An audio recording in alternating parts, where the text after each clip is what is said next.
परवा दिवशी एका मुंबई मधल्या एका चांगल्या सोसायटीमध्ये त्यांचा मुलगा अमेरिकेत होता. वडिलांचं निधन झालं. वडिलांच्या अंत्यविधीला आला. सगळं केलं. आई म्हणली पोरा आता इथं कोण नाही, मलाही नाही तुझ्या बरोबर. पोरग म्हणलं आई मी अमेरिकेत जातो, लवकर येतो, तुला पण घेऊन जाईन मी, काळजी करू नको. आणि तेवढ्या एका मोठ्या फ्लॅट मध्ये आई एकटीच राहत होती.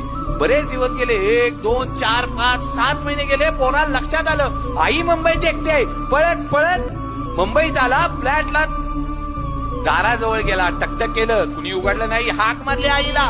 कुणी उघडलं नाही. आईनं हो दिली नाही. परत वाजवून बघितलं. कोण आतून हो देत नव्हतं. जसं आईकडे एक किल्ली होती दाराची ना कुलपाची, तशी ह्याच्याकडेही होती. त्यानं आपल्याकडच्या किल्लीनं ते कुलूप काढलं. आत गेला. आईला हाका मारल्या. आईनं हो दिली नाही.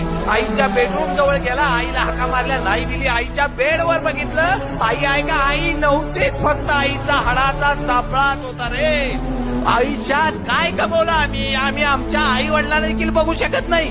अरे आम्हाला बोलाय वेळ नाही. मी मगाशी म्हणलो आम्ही अमेरिकेतल्या जगातल्या सगळ्यांशी बोलतो, परंतु आमच्या जिनं आम्हाला 9 महिने पोटात सांभाळलं. त्या आईशी बोलायला आम्हाला 2 मिनिटं नाही.